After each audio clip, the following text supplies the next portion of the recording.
First oral question, Lord Sharp of Epsom. My Lords, I beg leave to ask the question standing my name on the order paper. This government believes in empowering mayors. Mayors will decide whether introducing a levy is the right choice, as is common for local leaders in countries all around the world, and mayors will need to consider the appropriate balance between supporting local economic priorities, including tourism, and ensuring a levy is affordable and providing stability and certainty for business. My Lords, the government's treatment of the hospitality sector over the last 2 years has been marked by neglect, indifference and deeply damaging policies. Now, this summer, many families would have been looking forward to enjoying their summer holidays, but the government has planned to introduce a tax on their holidays.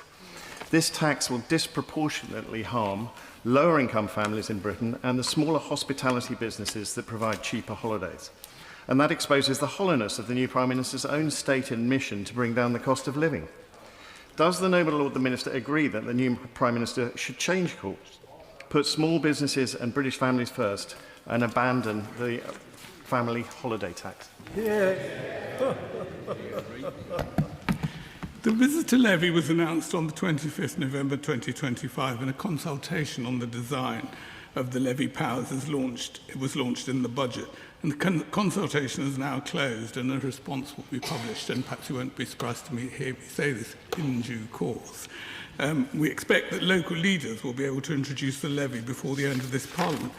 I'm afraid I don't accept the characterisation, the wider characterisation from the noble Lord. As he knows, we've done a great deal to support the hospitality industry, including pubs and live music venues, including in business rate support, and our Great British Summers Savings Scheme, which is now well advanced. My Lords, as a former chair of Core Cities UK, which is the group of 10 largest cities outside of London, Core Cities campaigned long and hard for the power to introduce a discretionary visitor levy to fund the additional costs of tourism-related expenditure, maintaining historic sites, promoting marketing campaigns, the cost of major events, which in my time as leader of Newcastle City Council, the hospitality sector told me was the single biggest thing that brought additional business in through their doors, and ultimately reducing the burden on council taxpayers of the overall visitor economy. So can my noble friend the Minister indicate whether His Majesty's Government has plans to press ahead with this financial flexibility for areas in England that wish to introduce it? As I've said, the discretion will be with local mayors, and perhaps I can quote, "I'm proud that nearly 2 million," and I pay tribute to the campaign that my noble friend and others have campaigned for this. But perhaps I can quote one regional mayor. "I'm proud that nearly 2 million people from all over the world choose to visit Greater Manchester every year. The money they spend contributes about £9 billion annually to our economy. I'm doing my job,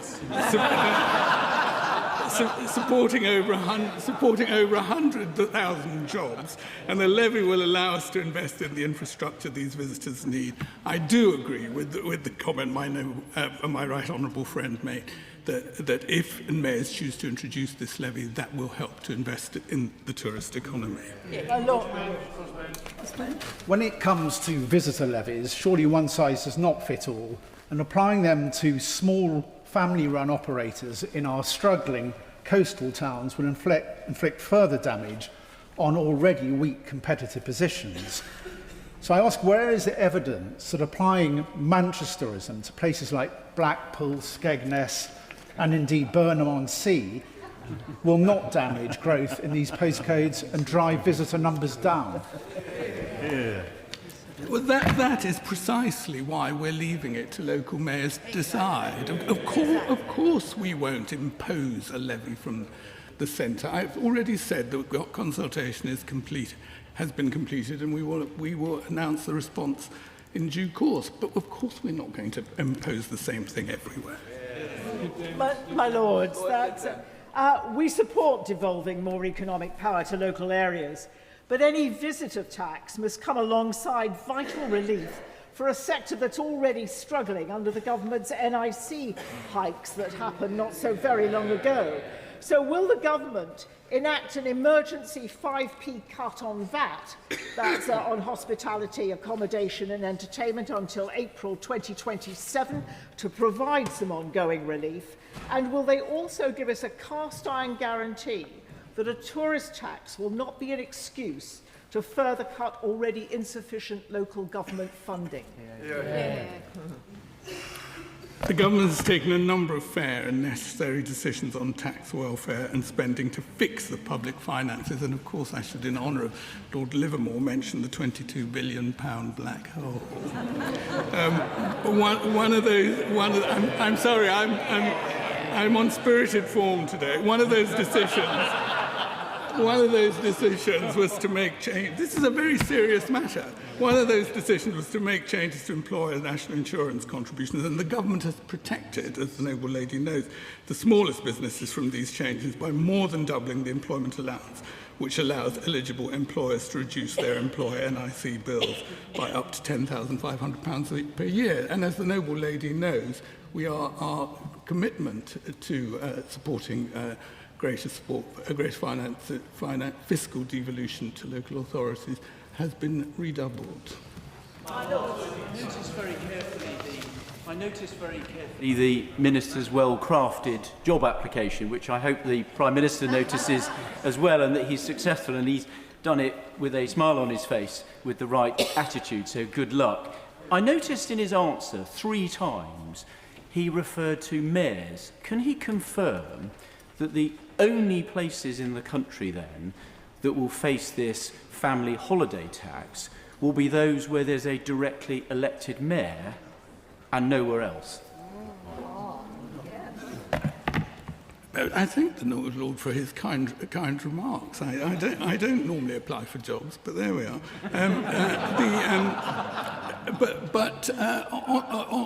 On the central point about mayors, it is our intention to announce the results of the consultation, and as he knows, those plans, there's a lot of detail to be worked out, but those plans relate to places where there are. I warmly welcome this devolution of power, and in declaring my interest as chair of the Association of Leading Visitor Attractions, I ask my noble friend if he shares my concern about the impact of disinformation, especially disinformation coming from the United States of America, on reduced visitor figures to London this year.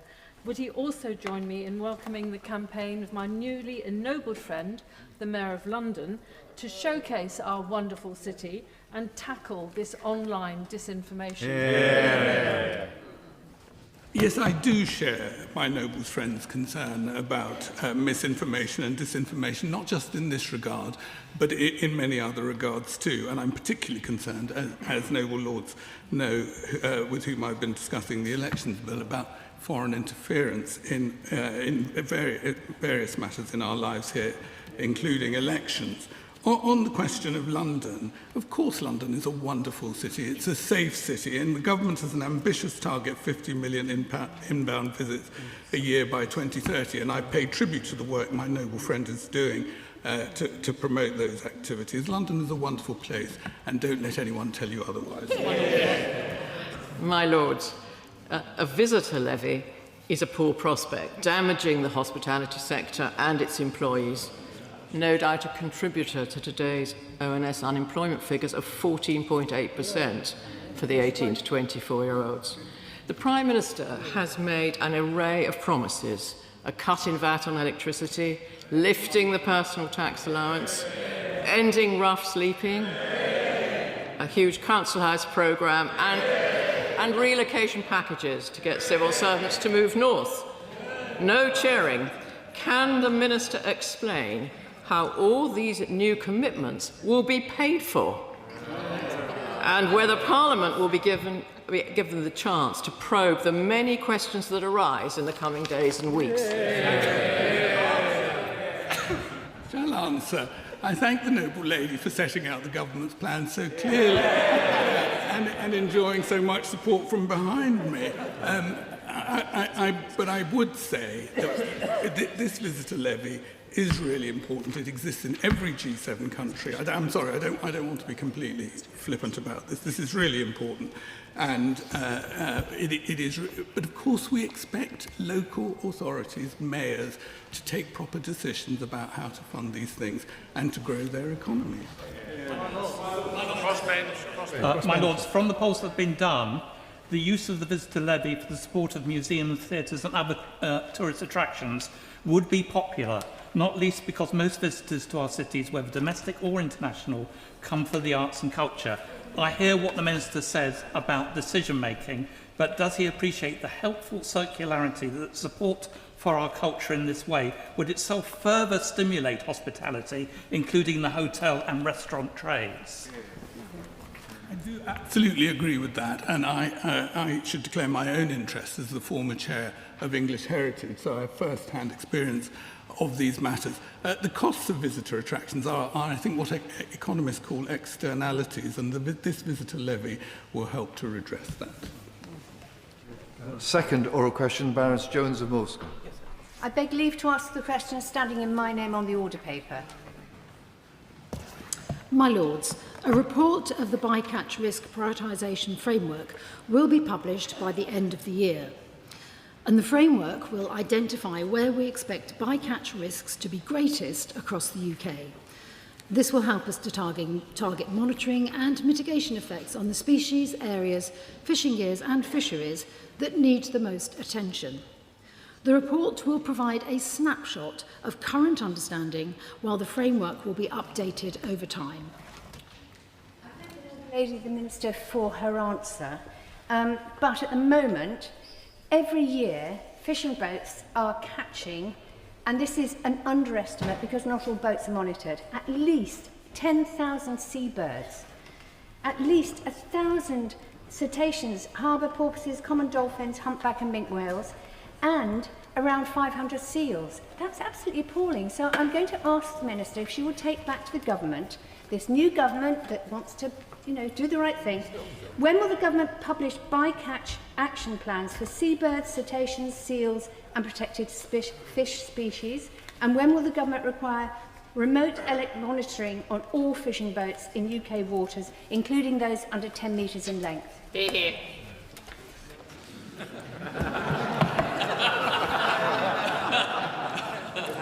Okay, so obviously I'm very aware of the impacts on sensitive species. The noble lady outlined that very well. And we do recognise that different action plans can help towards progress in reducing bycatch by bringing coordination and structure and targeting the species that are being impacted. It is important, however, to notice that these plans are both complex, they require significant time investment to ensure they're evidence-based and deliverable. So the seabird bycatch action plan is going to be designed to provide a valuable template to build on for future plans. But I do think it's also important that we ask this question. Should we be focusing on the action that this plan will enable us to take, or should we be spending all our time on writing different plans? I think we need to get this plan off the ground and working, and then we can use it as that template. On REM, we're now working towards making REM a statutory requirement in the pelagic fishery, and that will apply to both UK and EU vessels. And we are planning for it to become mandatory in other fisheries in due course. Crossbench. My Lord, when we left the European Union, we were told that one of the benefits of Brexit would be that we could manage our fisheries sustainably. And yet, my Lords, the report from Oceana UK published last October showed that of the top 10 commercial stocks fished in UK waters, half of them are either overfished or in critical condition, and that scientific advice on sustainable fishing is being ignored. So I ask the noble Baroness, the Minister, when will the government implement a sustainable plan for managing our fisheries that takes into account scientific advice? Oops. Sorry, I am very aware of the report that the noble Lord refers to.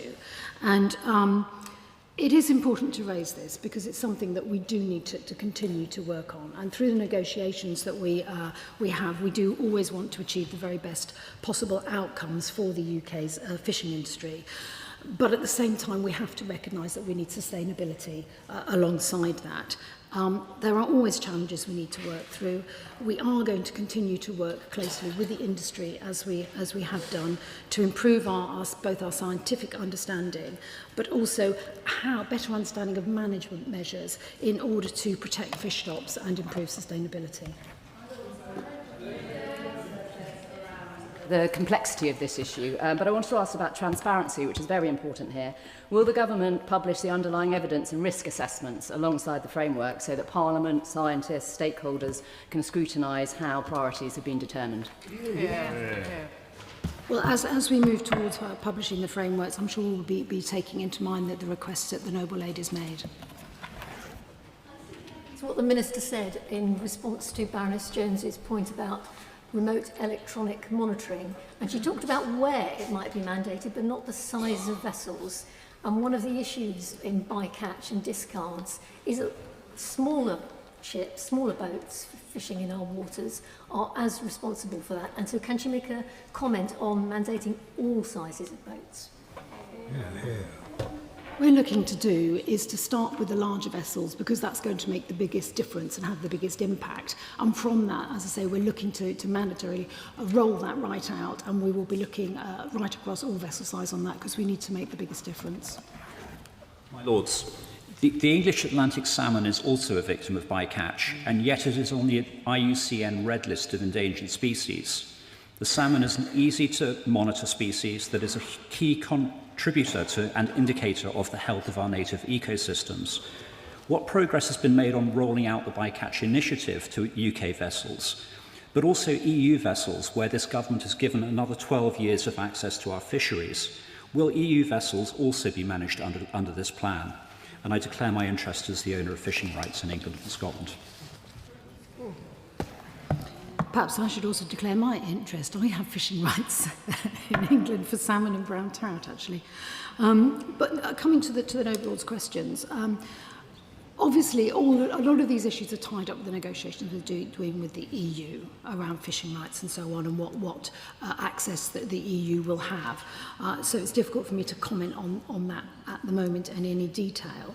On the salmon bycatch, it's a really important question. We have some real issues with numbers of salmon, as the Noble Lord knows.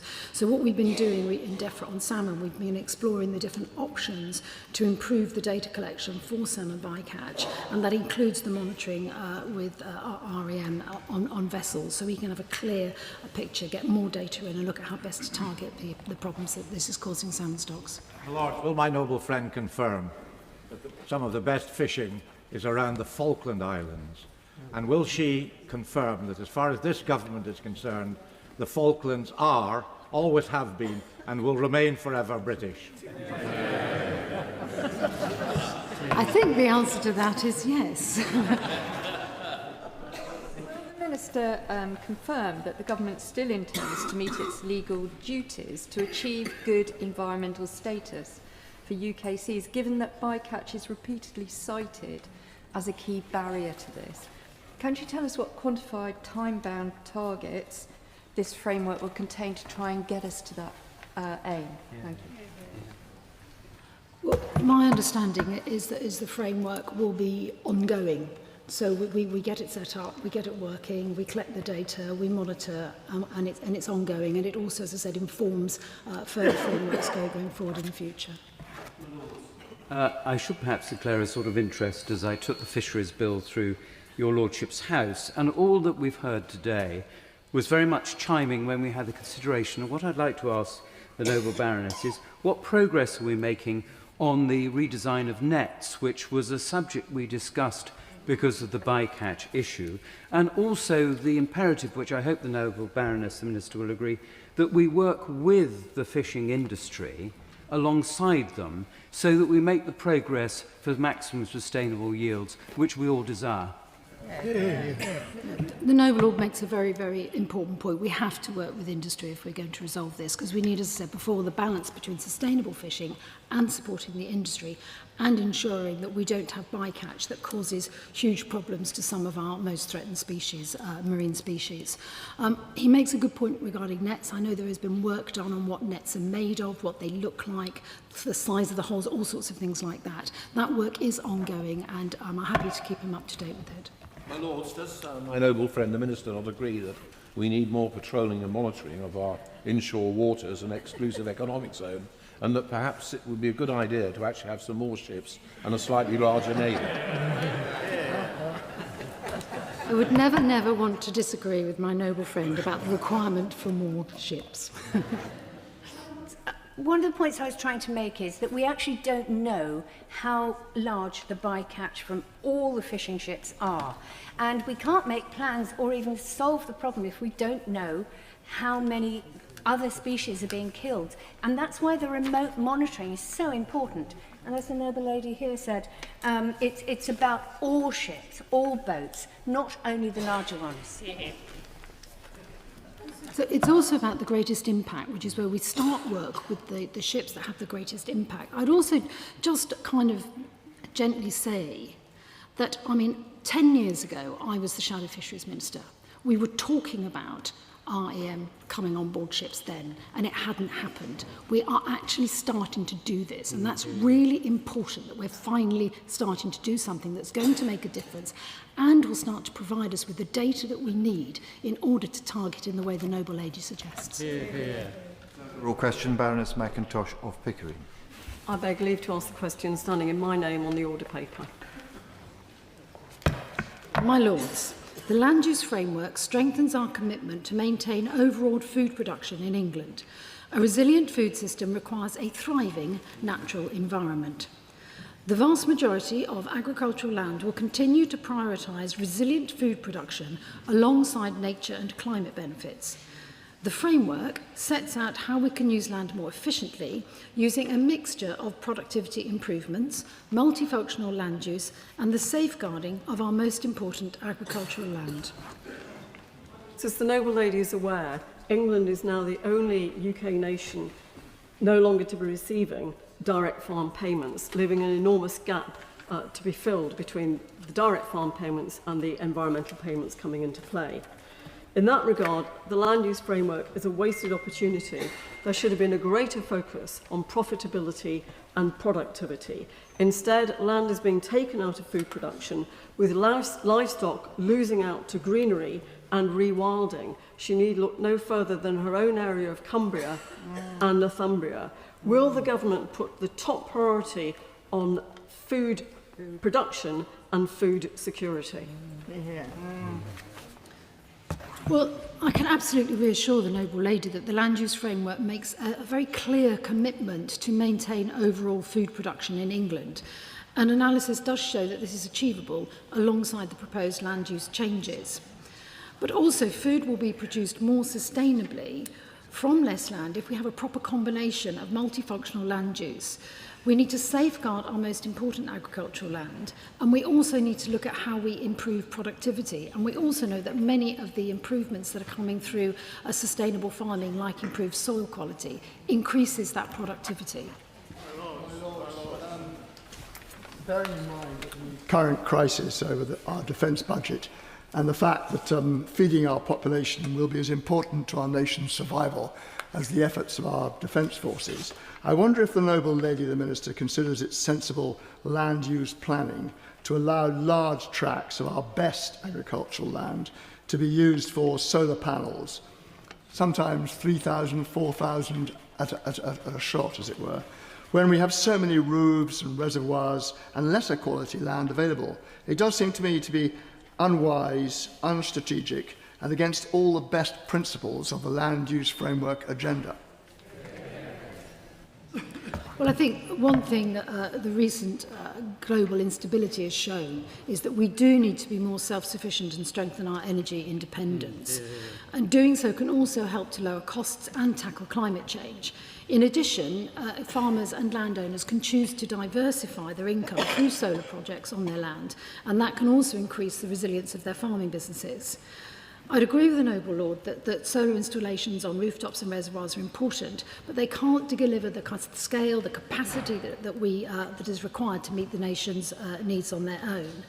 What the land use framework does, it demonstrates how we can safeguard our most productive agricultural land while also adapting land use to support nature recovery, climate resilience, housing and infrastructure. Expanding land use for renewable energy will not come at the expense of our best agricultural land, and solar developments will need to be located in the most appropriate places. My Lords, will the Minister say more about the promised reforms to the Farm Tenancy Forum and what it will actually deliver? Tenants manage a third of England's farmland, yet have little say when landlords respond to new environmental or energy incentives.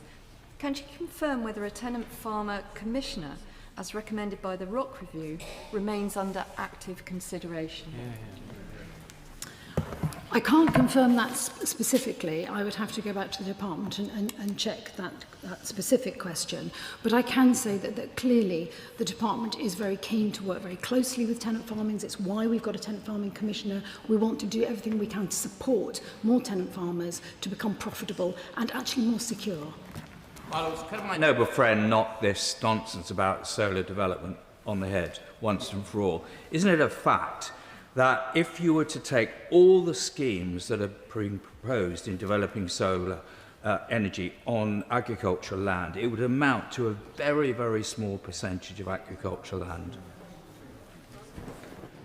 My noble friend is right. It is a very, very small percentage. I also think that sometimes people think that solar panels are on agricultural land, where in fact they're on brownfield. We have a very large solar development near where I live that's just been given permission that looks like it's going to be built on a lot of fields, but actually it's old Mounting brownfield site.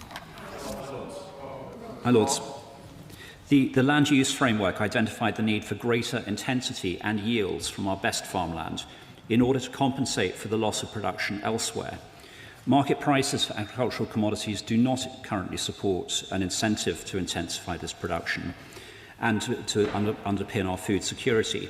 Can the Noble Baroness the Minister clarify what support is given through ELMS to farmers with this land to meet the government's goals and enhance our food security? And I declare my interest as a farmer. Well, the government is supporting farmers through a number of different schemes. For example, we've committed at least £200 million through the Farming Innovation Programme to support productivity improvements. We're also supporting skills development, farmer collaboration, adoption of innovative land management practices. So there's a lot going on. There's a lot of options for farmers who are looking for support. Lady the Minister aware that one of the solutions to food production and the use of land lies in the agri-tech sector. The agri-tech sector can produce a lot of food under glass, etc., which will reduce the carbon footprint of imports, use less land, and produce a lot of food which will help provide food security. The problem is the cost of energy, which defeats the business plan of the agri-tech sector. Is this something the government would be prepared to look at? I think this comes right back to the beginning. If we are to bring down energy costs, we need to be more self-sufficient in energy. If we are to be more self-sufficient in energy, we need to invest in renewable energies and we need to invest in nuclear. My Lords, if the vision of the land use framework is realised, 9% of utilised farmland will be removed from food production for nature restoration. We'll therefore be asking British farmers to farm efficiently on the remaining land whilst meeting our high standards of animal welfare and environmental stewardship. Would the Noble Baroness agree that it is both economically and ethically important that imported food meets equivalent standards, and if so, what consideration has the government given to establishing core welfare and environmental standards for imports so that we do not simply offshore the environmental costs of food production? Well, the Right Reverend Pleasant makes a really important point. In our trade agreements, we've been very clear that we will not have food that is produced to lower standards than in this country. That has always been a red line for DEFRA during trade agreements. That will continue. And again, the environmental aspects are also really, really important, because there is no point in us increasing our standards if that gap is then filled with lower standards. And certainly it's something that I'm very keen within DEFRA to continue to promote. I declare my interest as a tenant farmer, and I am pleased that the Noble Baroness, the Minister, recognises that any strategy for multifunctional land must include strong protections for tenant farmers, and that is because tenure will impact on how a farm business can engage in land use change. Currently, the design of agri-environment schemes can result in perverse incentives for landlords, including the end of tenancies. And we must also ensure that government policy does not incentivise landlords to remove farming tenants in favour of solar developments, as the Noble Lord Cameron has alluded to, which will undermine farming businesses and domestic food security. So can I ask the Minister, has the Department done any assessment on how the land use framework will impact the tenant farmers who are responsible for managing and farming 32% of England's agricultural land, often in areas where the land use framework views as having high potential for change? Well, the land use framework will work sort of in tandem with the farming roadmap. And that does very much recognise the important role that tenants play, the support that they need. I think one of the things we also need to really work with is looking at lengths of tenancy. Years ago, tenancies were 25 years long, 20 years long. Now they're down to 5. It is much more difficult for tenants to invest and look forward to a profitable future while you have such short tenancies. And I think that's absolutely key to recognising many of the challenges faced by tenant farmers. My Lord, I declare an interest as the chair of the former Devon Land Use Framework under the previous government. Does the Minister agree that in the past, too often decisions about land use have been made in silos, and the land use framework will encourage thinking about combinations, multifunctionality, and that it's made a very good start? My noble friend makes a very good point. I mean, the whole point of the land use framework was to bring things together so that decisions weren't being made that didn't take into account other pressures on that land. So I think it's a very important piece of work. It is just a framework. What's important now is that we take it forward in a way that it's going to do what it's designed to do. Fourth oral question, Lord Harlett. My Lords, I beg leave to ask a question standing in my name on the order paper, and in so doing declare my farming and land management interests as set out in the register.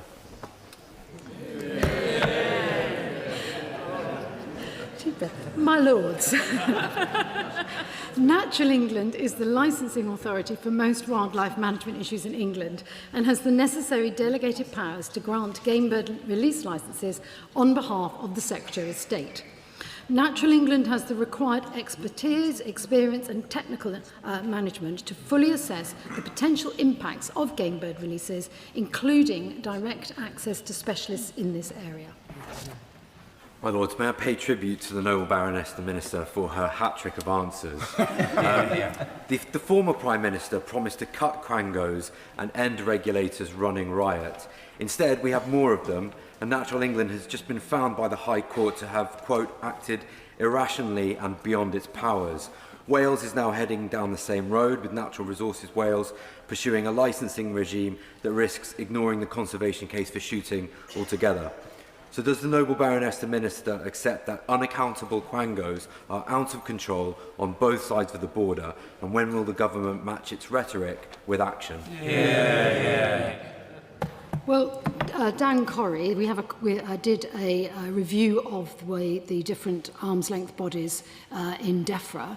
That report has gone to the board. I've been at meetings where it's been discussed. We are actively looking at how we can make the arm's length bodies in DEFRA much more efficient. Notwithstanding the technicalities of this question, and I congratulate my noble friend on doing 3 out of 4, why do I get the impression the last couple of years that Natural England seems to be opposed to any rural activity and any aspect of the rural way of life? I have to say, I disagree with my noble friend. Natural England gets a lot of attention in certain areas, but it also does a lot of work that is not properly recognised. Meaning to Natural England that game crops put out tend to lead to a vast number of songbirds. And it's not by chance, they go there to feed. Would you explain that to them so they can perhaps stop trying to assault Natural England people that put down birds? I'm not aware of Natural England assaulting anybody. However, I don't think this government has ever said that it's against high-quality shooting. I think we have said quite clearly that we support well-managed estates. In fact, I'm going to be visiting one on Friday. Estimated that shooting contributes more than £3 billion to the United Kingdom economy. Is that a figure that the noble Baroness supports? Well, I'm very aware that there is information about the importance to the rural economy of the shooting industry. That is why the government supports well-managed shooting estates. Pursuant to the answer from Lord And me again, shadowing.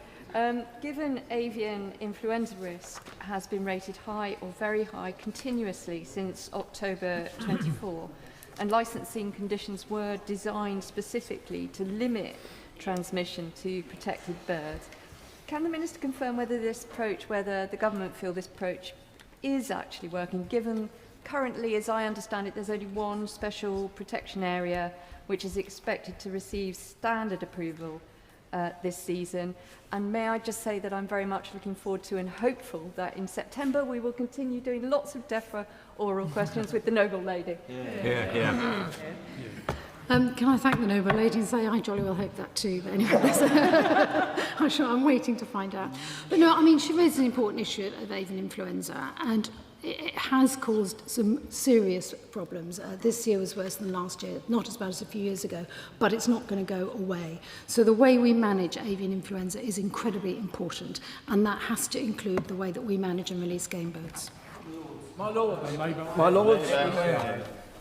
pursuant to the question from my right honourable friend Lord Rooker, isn't it time that actually the government looked at all of these quangos and looked at whether in fact they were value for money and whether they added to public life and whether issues should really be taken in for proper ministerial decision making? Isn't it time for a cull of the quangos? Well, as I mentioned earlier, in DEFRA we have the Corrie report carried out by Dan Corrie, which specifically looked at all the arm's length bodies in DEFRA, and there are a lot of them, in order to see if the work they were doing was both efficient and necessary, and whether or not we could actually work more effectively and efficiently by reviewing the way they operate. My Lords, this highly critical judgment against Natural England in this court case is the latest in a long list of failures. Ebbsfleet jumping spiders, fish discos, bat tunnels, pony culls, and even, as we're in this chamber today, dangerous wildfires in upland that is following Natural England policy. Will this government, under its new leadership, ensure that Natural England follows science, not prejudice, and focuses on delivering the best outcomes for nature and for our economy? And I declare my interest as a farmer, landowner, developer, and sporting rights owner. Well, I think, first of all, I'd like to say that we haven't been culling ponies. There was a lot written about that, but I'm not aware of any ponies that were actually culled or are going to be culled. The Dartmoor pony is an important species in that part of the country. And as far as the other issues are concerned, obviously we will be looking at the judgment, we will be analysing that, and we'll be responding to it in due course. Noble Lady, the Minister will recall the report from September last year from the Coalition of Wildlife Organisations, which noted how wildlife habitats around England are continuing to decline. The government has a legal obligation to protect 30% of land and sea in the UK for nature by 2030, a pledge made in 2020 by then Prime Minister Boris Johnson. Yet only 2.83% of England is well protected for nature. and that's a decline year on year. However, as Natural England has said it plans to appeal this court ruling, however that turns out, will the government ensure that there is an adequate legal framework for Natural England and other bodies to actually meet the protection for nature that the government is legally bound to provide? Yeah. Well, as the Noble Lady said, that agreement was put in place, that target was put in place some time ago, which is why, since we came to government, we've tried to make changes and crack on, because it has become more and more challenging to meet every year that passes, which is why we revised the Environment Improvement Plan, which is why we've been investing more in sustainable farming, in small farming, because if we are genuinely going to meet these targets, we've really got to be very ambitious in what we're doing. Local shoots are important to many local rural economies, and I would be interested to know what my noble friend's view of the view that Natural England take in terms of doing economic impact studies on the effects of their policies on local farming communities. I'm not aware of which specific policies the my noble friend, is referring to, because there are lots of different areas where Natural England is involved. If we're talking about the shooting licences, which is where this started, Natural England will look at each licence on its own merits and make a decision thereon. Further to my comments of my noble friend Lord Rowborough, that Natural England is confused as to its role. Is it regulator, advisor, operator, competitor, pricer? There are multiple conflicts of interest. When is the government going to help Natural England understand what their role truly should be? Well, I feel like saying I refer to my previous answer, because this comes back to the fact that we are reviewing the roles and responsibilities of all the different arm's length bodies in DEFRA to ensure that there is clarity about what each is responsible for, that there is no overlap, and that they are as efficient and best value for money as they can be. My Lords, could the Minister tell us that the current chair of Natural England, who was appointed for his third consecutive term last year, whether that's the normal process and the normal procedure for people to have 3 terms in office, and whether the Minister still has confidence in the chairman of Natural England? Well, I can confirm that I do have confidence in the chair of Natural England. My understanding is that he was appointed for a 3rd term because there was a new government and it was decided that continuity was important. Can I play in what the noble Lord Rooker said? I think that what has broken down is trust. Trust by so many in the rural communities to what is being appeared to be imposed upon them. What I'd like to encourage the noble Baroness, the Minister, with her rural credentials, is to seek to rebuild this sense of working together rather than against communities. And it's all very well saying that this isn't happening. It is, and that's the feeling of rural communities. So I do ask, and I'd implore the noble Baroness to ensure that in the work that DEFRA is doing, that they really do drill down with some of these bodies, that they're meant to be working for people, not against them. Yeah. Well, I hope I can reassure the noble lord that I always believe in working together and constructively. And when I'm involved in issues in DEFRA, that is an approach I always encourage, because I think it is much better that people get better understanding of what's important and what's needed if they work together.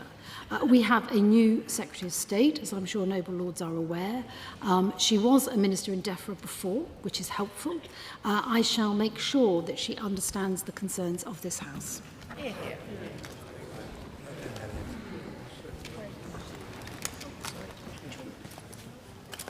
Private notice question on the machinery of government, Lord Clement Jones. So I beg leave to ask a question of which I have given private notice. The question is as follows. To ask His Majesty's Government what assessment they've made of the abolition of the Department for Science, Innovation and Technology and the merging of its functions with other departments and the implications of this on the future operation of the AI Safety Institute, the Sovereign AI Fund, the Government Digital Service and UK Research and Innovation. My Lord, science and AI are having an increasingly large impact across all areas of government policy and economic growth. We should not see science and technology as an isolated issue. That is why the Prime Minister has announced a bold restructuring, including the elevation of AI to the office of the Prime Minister and Cabinet. This will provide a more coherent, agile and effective government framework to deliver on our national priorities. A WMS has been tabled today in the name of my noble friend, the Lord Privy Seal, outlining these changes. Many of us welcomed the creation of DCIT and the focus that it brought to science and technology, but with a very regrettable resignation of the noble Lord Vallance, who will be greatly missed, and the understandable concern expressed by Sir Paul Nurse, the President of the Royal Society, and many university and tech leaders. What assurance do we have that the focus will be retained, particularly in developing UK digital sovereignty? And, my lords, which single department will own AI safety and regulation? The noble Lord raises a series of very important issues. I'd first like to put on record my absolute thanks to the work that's been done by my noble friend, Lord Vallance, who's been a pleasure and privilege to work with. Noble Lords will appreciate, as there have been many comments in your Lordship's House today, that there is still an ongoing appointment of government, so it is, I can't possibly talk about any further roles and appointments that are being made, including my own. So we will deal with those as they emerge. In terms of the substance, the Noble Lord does raise an important point, but the government has made a decision that by having DCITs, having science and AI sit separate and away from the rest of government, it means that other departments haven't treated it in the way it should. Noble Lords will appreciate that there hasn't a month gone past where I haven't been asked about the impact of AI on the Cabinet Office, and so have every member of the front bench asked about how AI is affecting government in work. So it's right that we are putting both science and AI at the heart of government, which is why we have the new office for the Prime Minister and Cabinet to make sure it is at its most at the centre, as well as having a new Minister Specialist for AI attending Cabinet. My Lords, if I, would the noble Lady the Minister agree with me that there is a real danger here and exactly the wrong signal being sent to the science community. First of all, by the departure of one of the most successful science ministers of recent years, and I say that as one of his predecessors from long ago, the noble Lord Vallance. But more importantly, structurally, the abolition and fragmentation of DCIT means that the idea that science must permeate all departments of government, the signal is the opposite to that, and that the establishment of DCIT did that, and that is, and it's a very regrettable development, I think, and seen by many in the science community that it's been destroyed. The Noble Lord makes an interesting point, but I think it's also incredibly important that we talk about AI and AI more broadly in terms of the impact on science and what is changing as something that should be at the heart of government and something that is central to every government department. There hasn't been a subject matter that I have discussed in your Lordship's House from this dispatch box where I haven't been asked about the impact of new tech, whether that's been the Cabinet Office Civil Service pension scheme, or whether it has been how we do resilience, or even the role of ethics and integrity in the development of AI. It affects every part of my portfolio and every one of my colleagues. So this is about making sure that AI is at the centre, and that also that we can make sure that both science and technology is part of our aims and efforts to ensure that there is growth in every postcode, as the Prime Minister has made clear. Crossbanks. My Lords, any reorganisation like this will take of the order of 12 months. 12 months is an eternity in AI. It's equivalent to 3 generations of frontier AI models. Can the Noble Baroness, the Minister, reassure the House that both the AI Safety Institute and the Sovereign AI Fund will be able to keep up the momentum that is so essential to their activities during this unnecessary transition period? The Noble Lord raises a very important point. I think we're seeing technology move faster than at any point, never mind in my lifetime, but I think over the last 100 years, and it's incredibly important we do keep up, which is why we will now have a dedicated minister in the attending cabinet to make sure these issues are reflected. I think some Noble Lords would not have had the opportunity to read the WMS that has been placed in front of your Lordship's House, but so just to reassure, the AI Security Institute will be part part of the Office for the Prime Minister and Cabinet. The UK Research and Innovation Fund is moving to DBIST, the new business department, and their £9.22 billion for their budget for R&D will continue. The Government Digital Service is moving to DCMS, and the Sovereign AI Fund is moving also to DBIST. Labour. My Lords, may I, if the House will allow me, pay my own tribute to my noble friend Lord Valence of Balham, whose record of public service, whether as Government Chief Scientific Advisor or as Minister of Science, has been exemplary, and the noble Lord has said he will be missed. Would my noble friend agree that this reorganisation does show that the new Prime Minister has some understanding of the transformative power of science, innovation and technology, and that this new department can in turn have a transformative effect? And while I think the points made by the noble Lord Waldegrave and Lord Tarasenko have merit, and I'm grateful to my noble friend for giving some more detail in her answer, I hope that this will achieve the aim of making science apply across all of government to the benefit of this country. My noble friend is absolutely right. The new Department for Business, Innovation, Science and Trade will focus on new and emerging sectors as part of our reindustrialisation agenda. This is about building on the foundations we've already met so we can move further and faster to deliver for the people of the United Kingdom, which is our responsibility.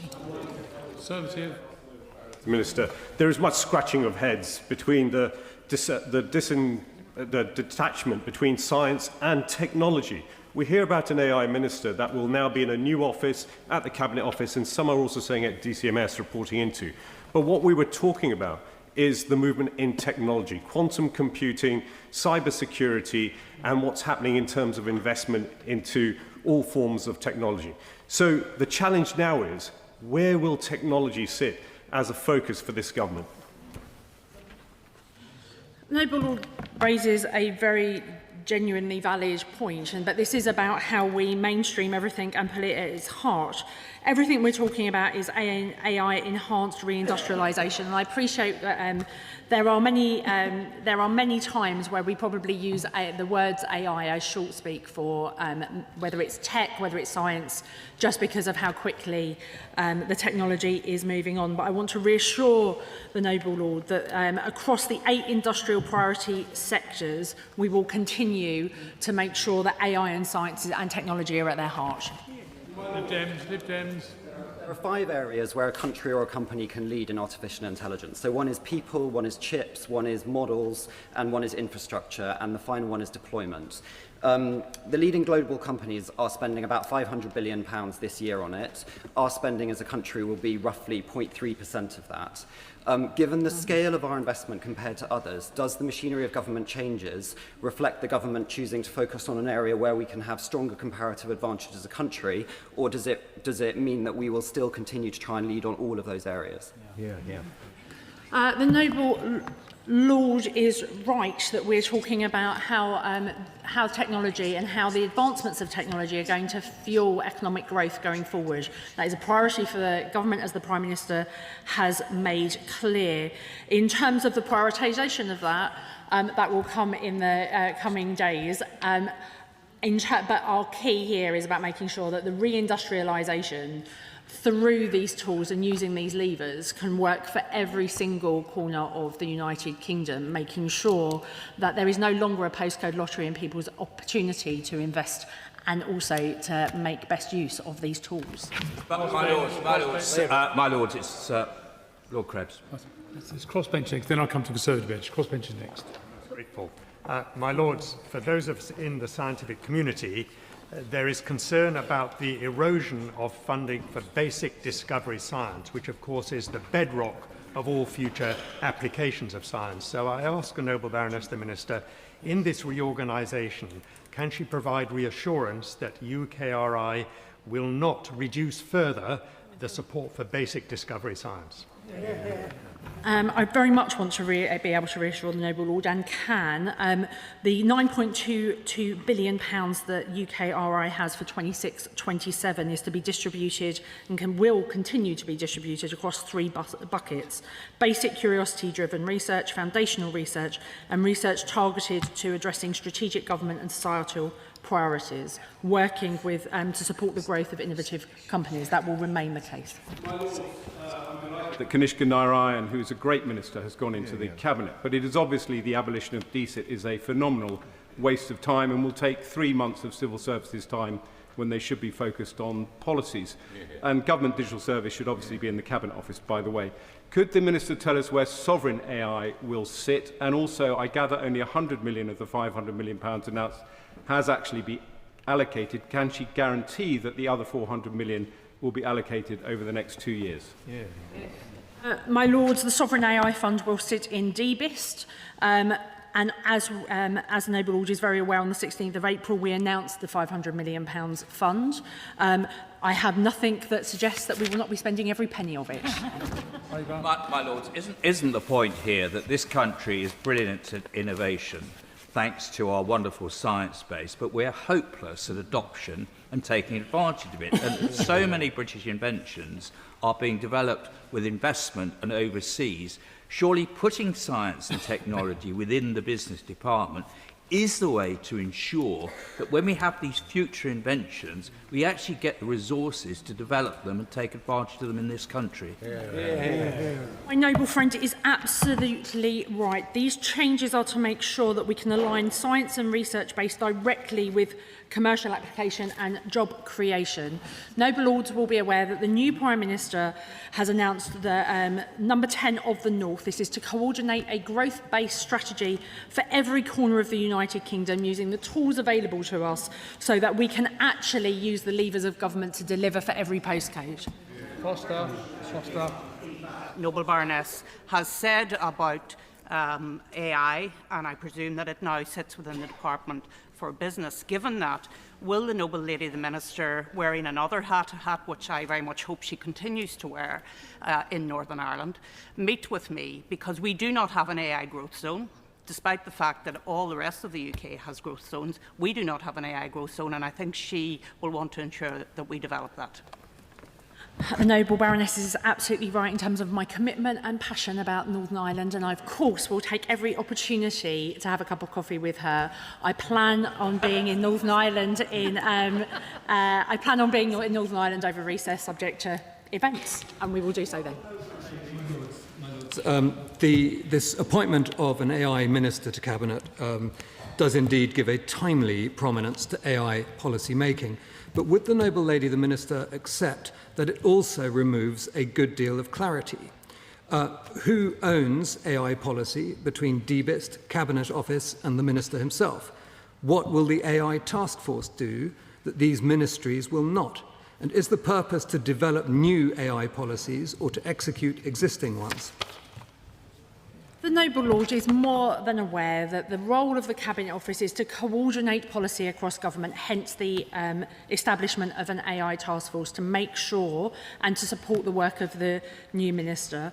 The Office of the Prime Minister and the Cabinet is being overseen both directly by the Prime Minister and the new First Secretary to Government, and operational matters will be overseen by the Cabinet Secretary. This is about making sure that the Minister, who will obviously be who will have responsibility for the coordination and ownership of AI policy, has the support he needs at the top levels of government.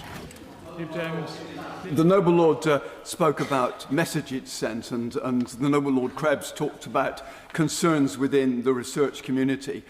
Whatever the Minister thinks, does she accept that the response to this by the research community has been really bad and is really upset and worried about the implications of this?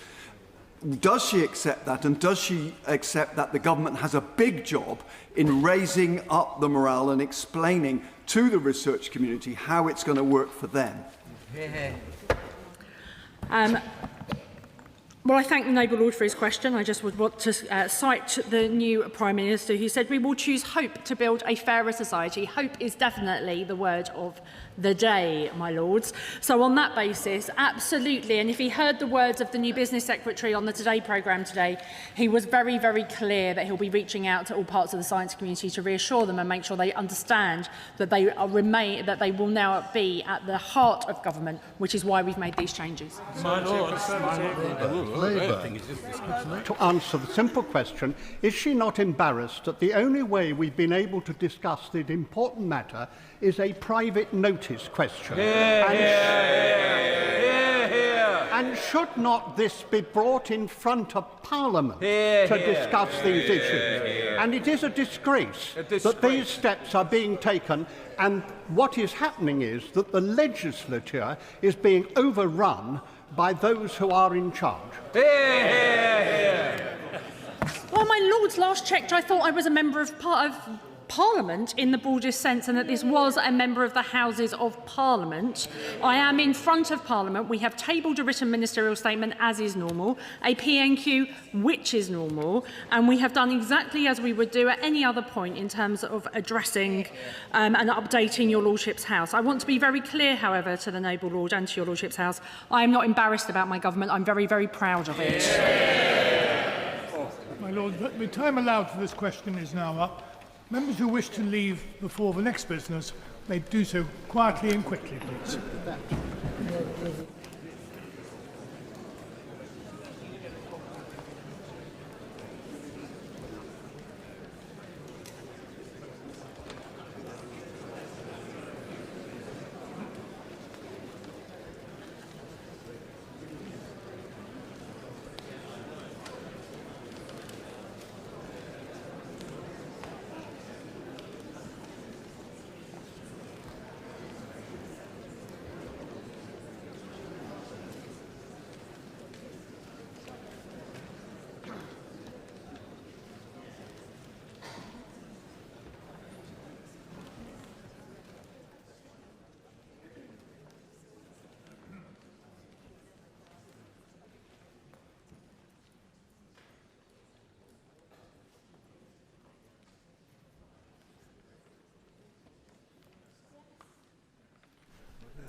First reading of a private member's bill, Baroness Hellich.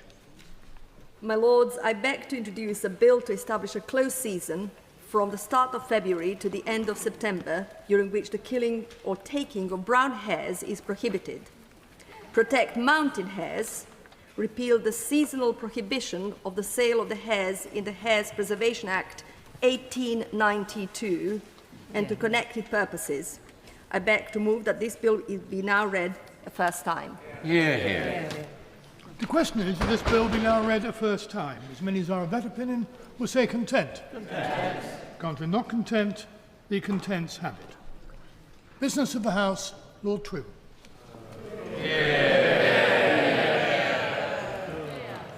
My Lords, I beg to move the motion standing in my name. It is an unusual motion. The last, very much more far-reaching and far more prescriptive example being a motion introduced by the noble Baroness, the Leader of the House, personally in 2019. Frankly, my Lords, it is in many ways an undesirable motion. It really should not be left for any other party in this House to have to ensure that time is given for a government to be held to account, a point made very vehemently by my noble friend Maud Deben. My Lords, it's the duty of a Leader of the House, who, by the way, we're all very pleased to see survived a vicious night of the long knives in the Labour Party. It is the Leader's duty to enable scrutiny of government policies.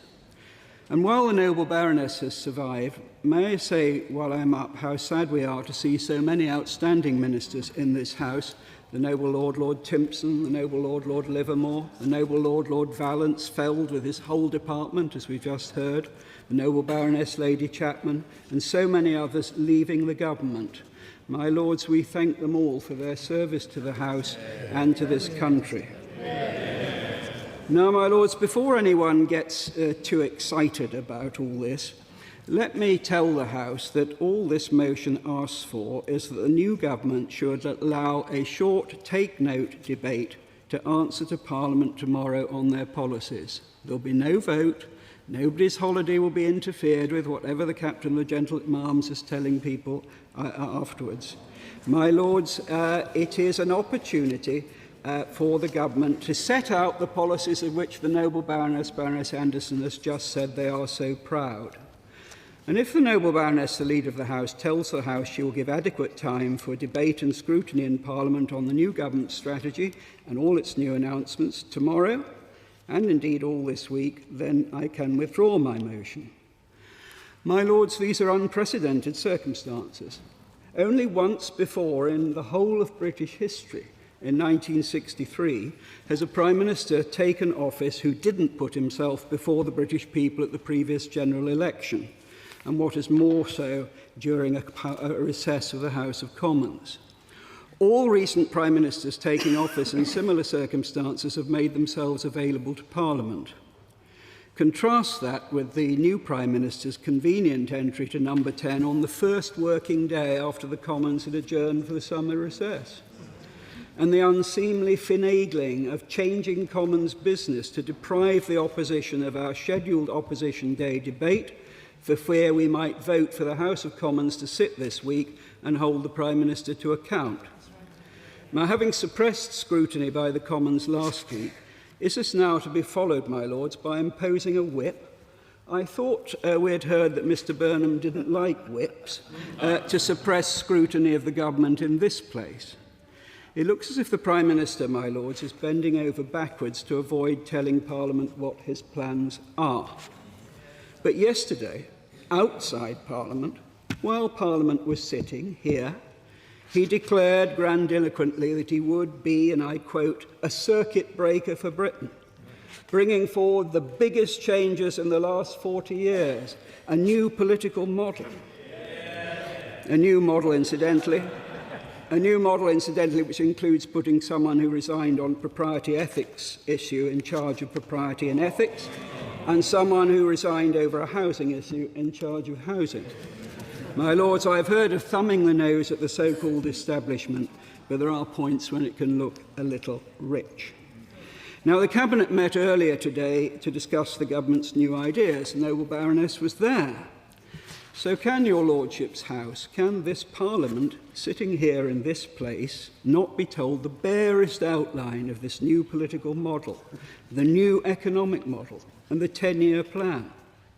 For example, will tax overall go up, or will it come down?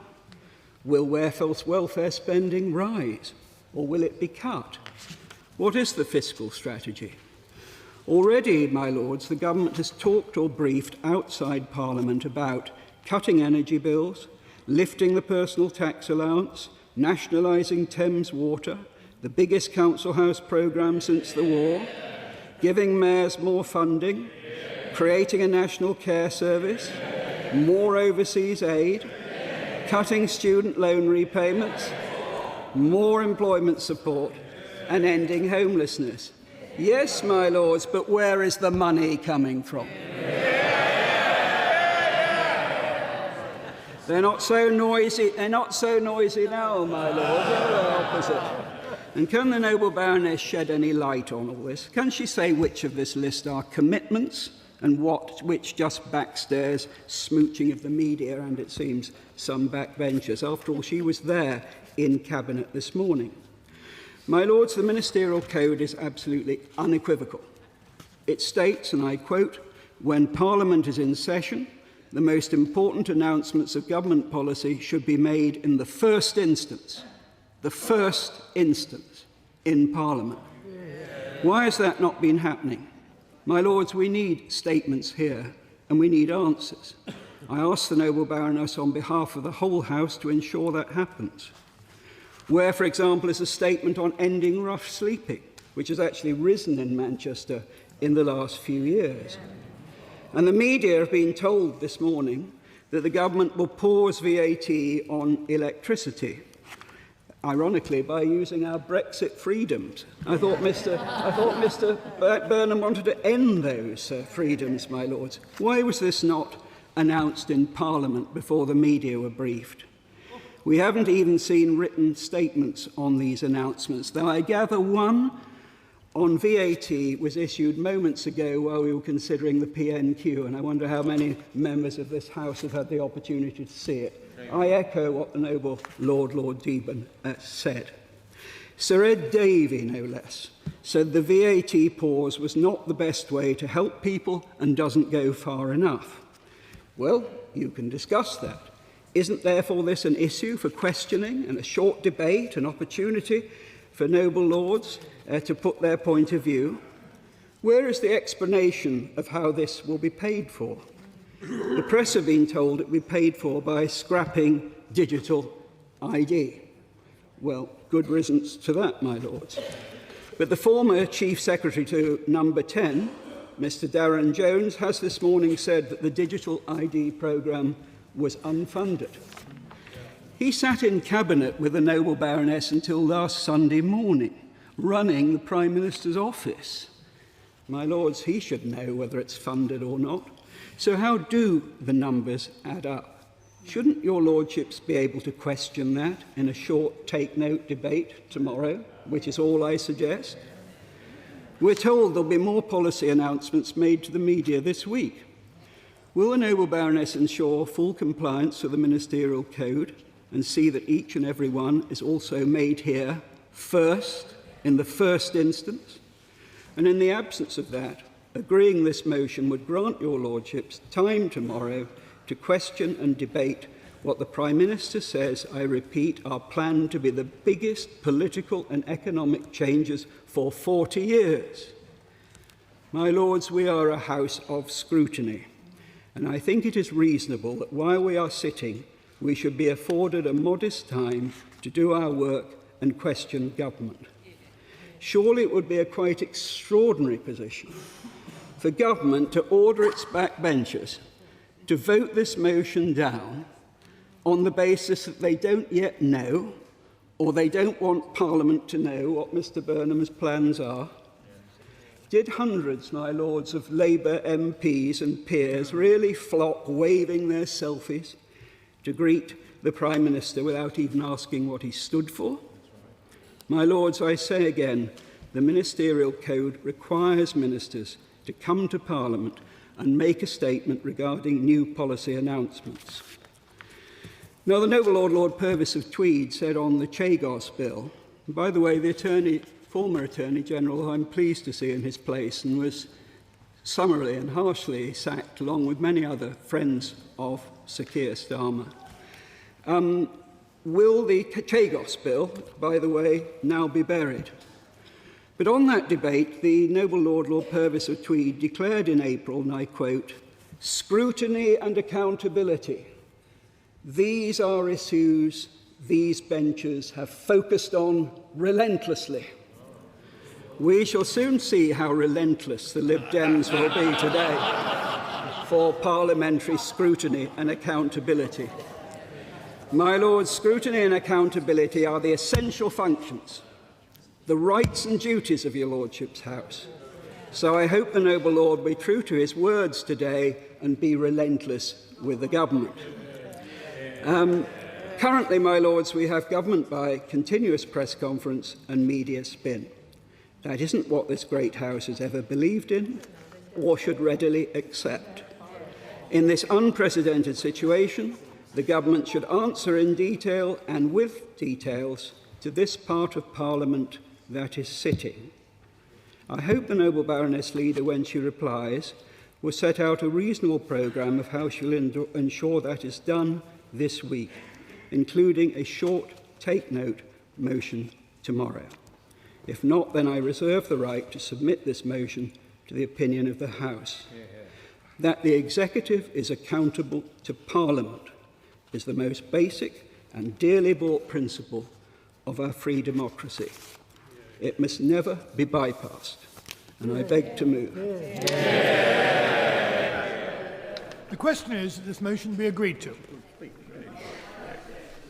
Opportunity also to welcome the continuation in their role of the leader and the chief whip. I also thank. I apologise to the chief whip if I've just doomed his chances in the shuffle. But now all of his backbenchers are keeping a beady eye on their phones as to the fate of the noble lord. I also thank, on behalf of these benches, the outgoing ministers for their service. They were open, accessible and often responsive, and we thank them for their service. and we wish them well. And for those ministers that will be either reappointed or newly appointed, we wish them luck in their role.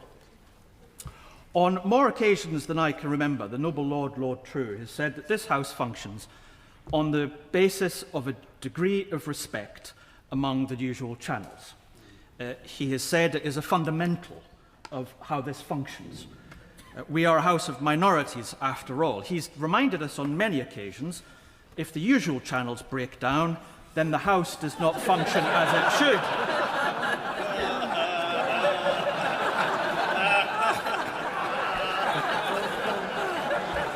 My Lords, I think this brings a new meaning to the whip is off. Today's motion was highlighted not in the usual channels at all. The government was not informed or consulted. My benches were not. The crossbenches were not. The usual channels were ignored. If you consider the usual channels to be the fundamental principle of how this self-regulating House operates, why is it just today that the noble Lord believes that they should be summarily ignored? Either consulted, informed, or written to. Now, on the basis of being written to, peers across the House were this morning written to with a letter from the noble Lord condemning the government and making announcements outside Parliament first. With a superpower level of irony, that letter was released to the press last night at 9:38 p.m.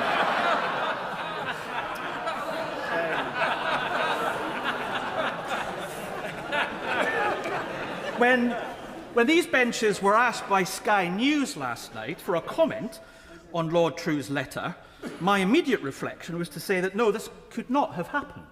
And in fact, colleagues were not written to. I didn't receive a letter, so obviously this wasn't the case. Sky News then pinged on the X.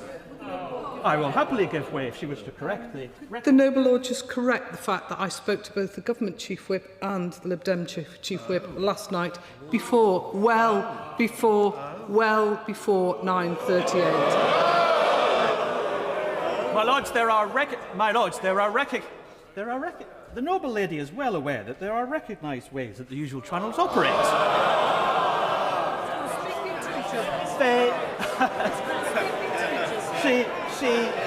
She may protest. My lords, if she wishes to intervene again, I'm happy to take her. My lords, I am not protesting. I am stating a fact. My lords, I indicated that these benches were not consulted, we were not written to, with regards to the noble Lord. And that is perfectly clear. Now, when the press were told at 9:38 p.m, when the House was still sitting, that there was no convening of the usual channels to discuss the business ahead. I wonder if the noble lady might be able to confer, she can intervene on me again. Was there any meeting of the usual channels last evening when we were still sitting? I can absolutely confirm that I discussed it with both the government chief whip and the Liberal Democrat chief whip. And, my lords, we don't generally convene as a three. We speak separately and together, often. My lords, it may help the House. I think by the time the noble lady spoke to the chief whip, it had already been tabled, and we'd been alerted it had been tabled. It's the usual channels was not convened, informed, or written to. And indeed, when we were notified that a motion had been tabled, that is not the way that the usual channels operate our business. I wonder if the noble lady might be able to confirm the point that the leader indicated. Had the other benches been informed...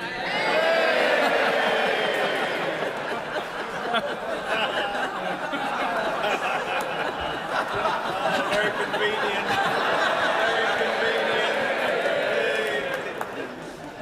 My lords, the chief whip might be able to confirm whether, if the opposition chief whip might be able to confirm, it would be helpful to inform the House whether the motion had been tabled before she informed those that she claims were consulted. No, there's silence. I think that confirms that matter. So we now debate a complaint. We now debate a complaint about announcements being made outside Parliament first, which itself was an announcement made outside Parliament first. Setting aside the nature of this for one moment, it's probably worth noting that when there were 3 Conservative Prime Ministers in 3 years, and I checked Hansard, there were no debates in this House on the political priorities and legislative agenda of each Prime Minister when they took office. In 2022, with Liz Truss coming to office, she appointed the noble Lord True to be leader of this House, and there was no debate. Now, I don't blame him for not scheduling a debate, because there wasn't enough time in her period of office in order for us to debate this fully. And I'm very happy. My Lord, I'm very happy to give way to the noble Lord.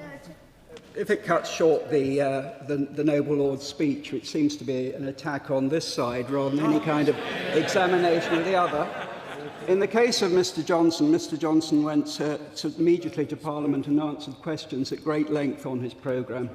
In the case of Liz Truss, she went and did Prime Minister's questions within 2 days and gave full account to Parliament in the proper way.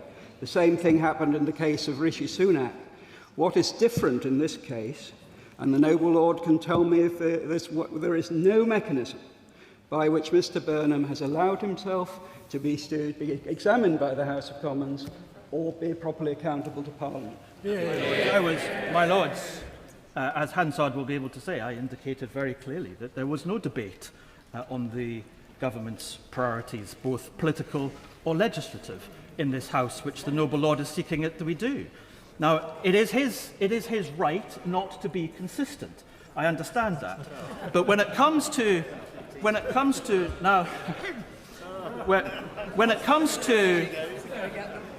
Lords, when it comes to whether or not Prime Ministers are seeking to avoid scrutiny, then I think all of us remember that it was Prime Minister Johnson who prorogued Parliament specifically to avoid parliamentary scrutiny, and that was deemed illegal.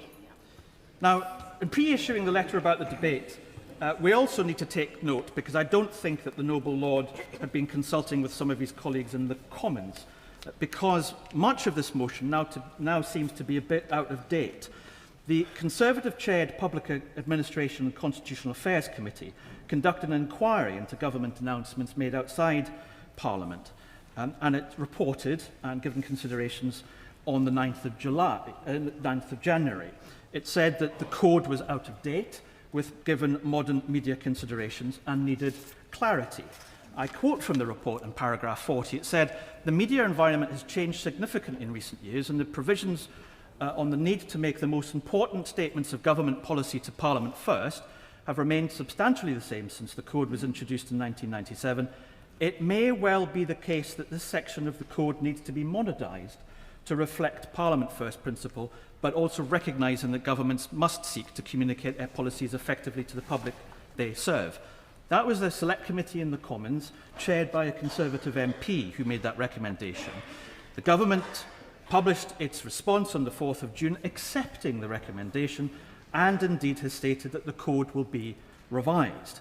That the noble Lord's motion is out of date.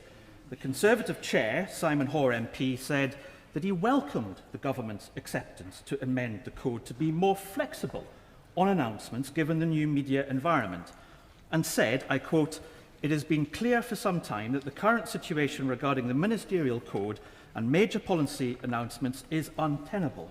It is refreshing to see that the government has shown it is willing to adapt the code in a way which ensures it is fit for purpose." So the letter that the colleagues received this morning is substantively out of date. And I'm sure that the noble Lord True will wish to speak to his Commons Conservative colleagues to have an ongoing debate about how the code will be amended. Now, my Lords, notwithstanding that we do seek an opportunity for there to be proper consideration of the political priorities and legislative agenda of the Burnham premiership. So far, we've noted that the new Prime Minister has said, but we've regretted that there are major omissions, such as real action to fix the crisis in social care, reduce the crippling burden on businesses that's wrapped up in Brexit bureaucracy. And we do need a real clear direction on major reforms to our body politic, as tinkering, and at the edges will not do. Now, when we return in September, in the first week, there is Labour business time, government time. It is fully appropriate that after the summer, when we've seen all of the raft of announcements by the new Premier, that this House does debate does provide scrutiny and can hold the government to account for the announcements that it's now making.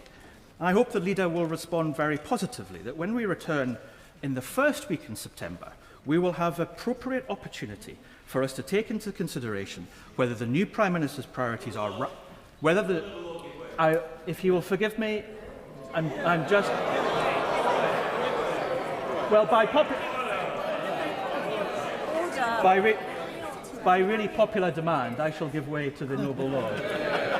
I'm very grateful to the noble lord for giving way. This is an historic speech on his part. This is probably the most momentous missing of the point since the crowd called for Barabbas to be freed. Am I right in thinking that the Liberal Democrats will not vote for greater scrutiny and will decide tonight to let the government off the hook because their attachment to their friends in the Labour Party is greater than their commitment to democracy?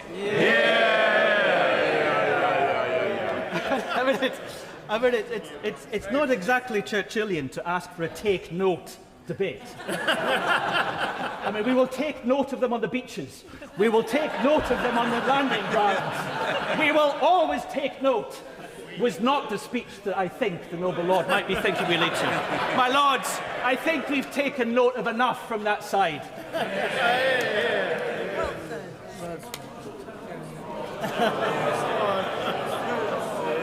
Just rise. My lords, let me just rise briefly to make a pertinent point, a single point, quoting the Prime Minister. The Prime Minister wrote to Labour MPs on the 8th of July, setting out his approach to how he wanted to treat Parliament. He said that ministers would respect the House. I presume by that he meant ministers would respect the Houses. He also said in his email that he wanted to see us do politics differently. He said, I don't know why they're laughing over this, is your Prime Minister said he wanted to see politics done differently. He said he wanted to see more consensus, which means working together to debate the policies of the government, and he wanted to see more of a partnership approach from the government treating Parliament properly for both policy and legislation. Now, we can judge parties by their words, and Prime Ministers by their words or by what they do. Those were fine words, but we're going to judge the government by what it does. If it chooses to absent itself from scrutiny whilst one House of Parliament is sitting, then we will know that those were just words and that the Prime Minister has no intention to do politics differently, has no intention to take Parliament seriously, doesn't respect the House of Lords, and we will draw our conclusions and behave accordingly. There's an opportunity for the Lord Privy Seal to demonstrate that the Prime Minister's own words to Labour MPs had some meaning, and for her to make a generous response to my noble friend Lord True, enabling him to withdraw his motion, and for us to debate the government's policies, which appeared to be popular on the other side, to answer questions, and we can do that this week when this House is sitting, and I look forward to what she's got to say. Well, my lords, first of all, can I concur with the noble Lord True and thank those ministers who have served in government and who have now left government. Their service has been exemplary, they've all been dedicated and hard-working, and we're grateful for their continued support and wish them well. And can I also welcome the fact that my noble friend, the Chief Whip, has been reappointed. It's not necessarily the greatest secret of the House at the moment, but we look forward to working with him, and I look forward to him as well, and thank him for his comments about my reappointment to the Cabinet. My Lords, at the start of this session, in the King's speech, as group leaders, we pledged and we spoke of a reset, returning to our usual ways of working in a collegiate and a productive way that best benefits this House and the work that we are entrusted to undertake. And as a matter of clarity, I know the Chief Whips have spoken outside, The motion yesterday was tabled, I think, at around 5 p.m. I then later went down to see the Noble Lord, the Leader of the Opposition. When I first tried to speak to him, I was told he was unavailable to speak to me, though within a few minutes, I think he realised that wasn't a good idea. He did come down. I'm grateful to him for that, though it wasn't, as he knows, the most productive conversation. For clarity, I had no knowledge that the Leader of the House had been told that. And of course, as soon as I heard that she had been told that, I came immediately down to the corridor as she's just acknowledged. There was no question whatsoever of my refusing to see the Leader of the House on any occasion. I'm grateful to the Noble Lord for that, because I was told by his office that he was unavailable to see me at that point. I did say that he then came down to see me, so I'm grateful for clarification that he wasn't involved in that decision by his office. But it was tabled at around 5 p.m, and as the Chief Whip agreed, it wasn't actually any discussions with the usual channels until about 9:30. And given 9 o'clock. And I have to say, given what was said, and we all agreed how we would say this when we had the King's speech, I was a bit surprised, and I say I was disappointed, that there was no consultation, no discussion, no engagement, or even notice from the Noble Lord. There was no request for a statement. There was no discussion to say, oh, have we got any plans this week for a debate? Would we like to do that? The first we knew about it was a motion being tabled. There was no attempt at all to seek to address the concerns the Noble Lord raised in any of the ways that we committed to do so when we had the debate on the King's speech. I have to say to Noble Lords, I really thought we had made some progress then.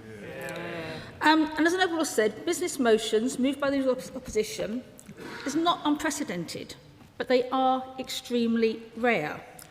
Only twice in recent history has the opposition attempted to take control of the order paper in this way, and very much opposed then by the Noble Lord opposite. Lord Richard did it in 1996, about 30 years ago, in response to the Scott report. I did something similar in 2019, reflecting a motion that has been tabled in the House of Commons in relation to Brexit. And my lords, those bad-tempered days of debate, I would hope that none of us would want to return to those. Fortunately, and particularly fortunately for the party opposite and the Noble Lords and his predecessors, this has never happened before with the change of a Prime Minister. My lords, I completely agree, and have always committed to this, that the House should be given ample opportunity to scrutinise the government. But my lords, in politics as in life, patience is a virtue. This is day 2 of a new Prime Minister. The government is still being formed. We saw an appointment just now. And of course, we will welcome scrutiny, and ministers will come to this House and Parliament will do its job in scrutinising the work of the new government. But, my lords, this motion is unnecessary. It is not the way this House does business.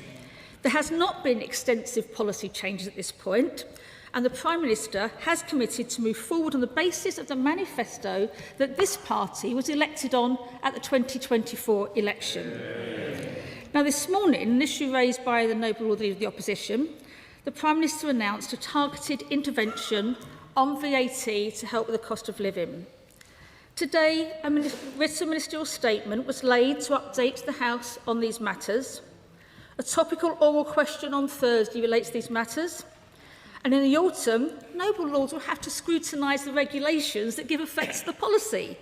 My lords, that's hardly dodging scrutiny. I've also laid a written ministerial statement today to inform Parliament of the machinery of government changes that have taken place, and my noble friend Lady Anderson of Stoke-on-Trent has answered a P&Q on the topic.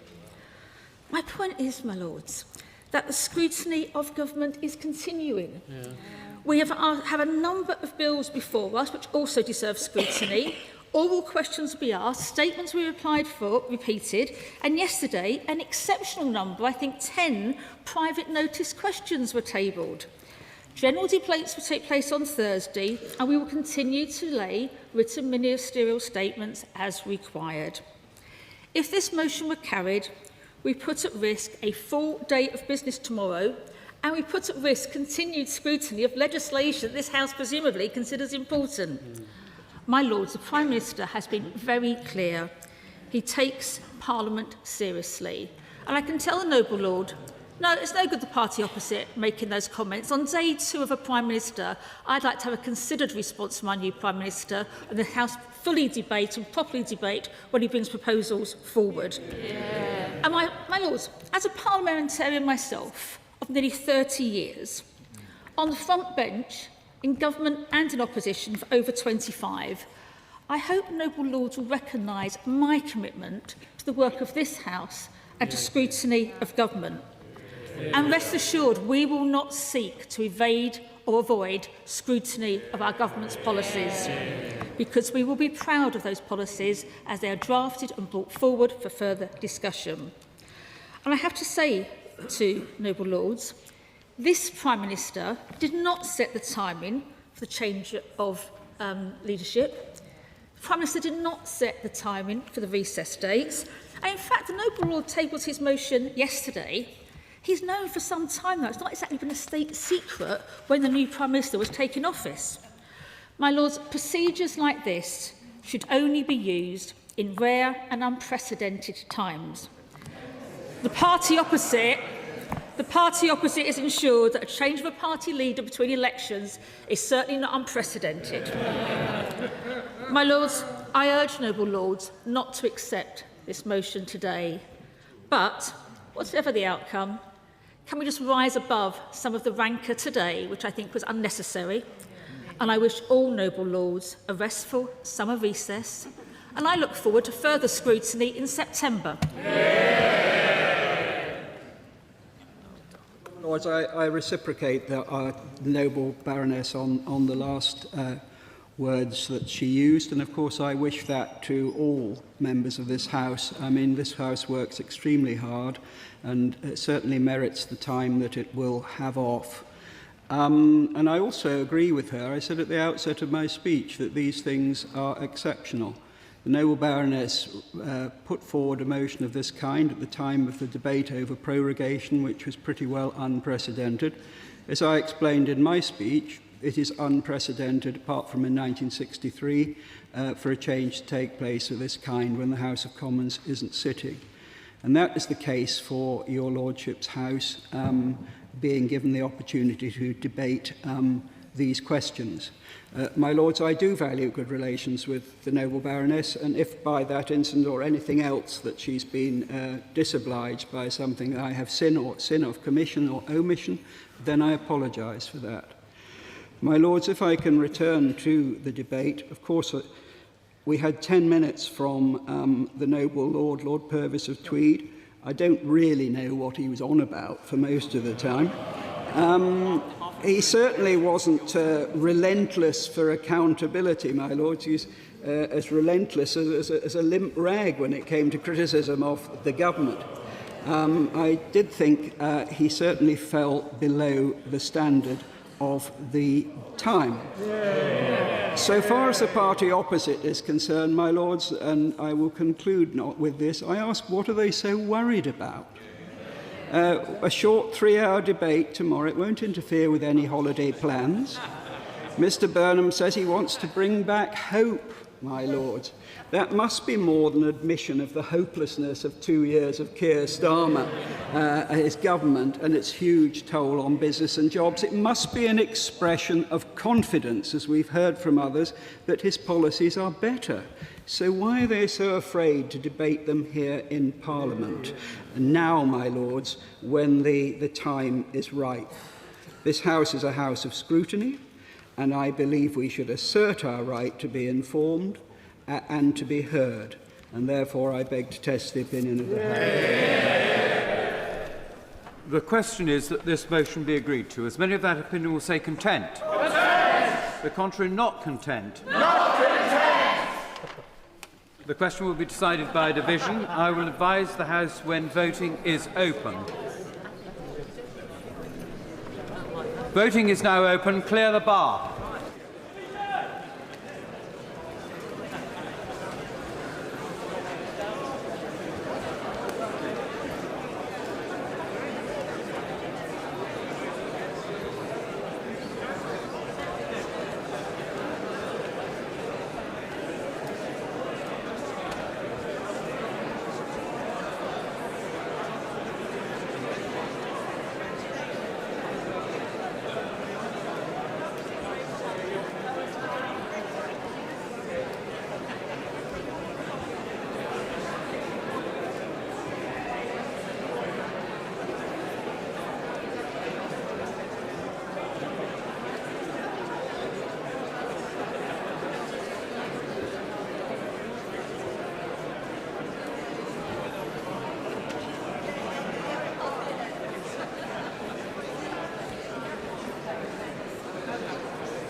The question is that this motion be agreed to. As many of that opinion will say content.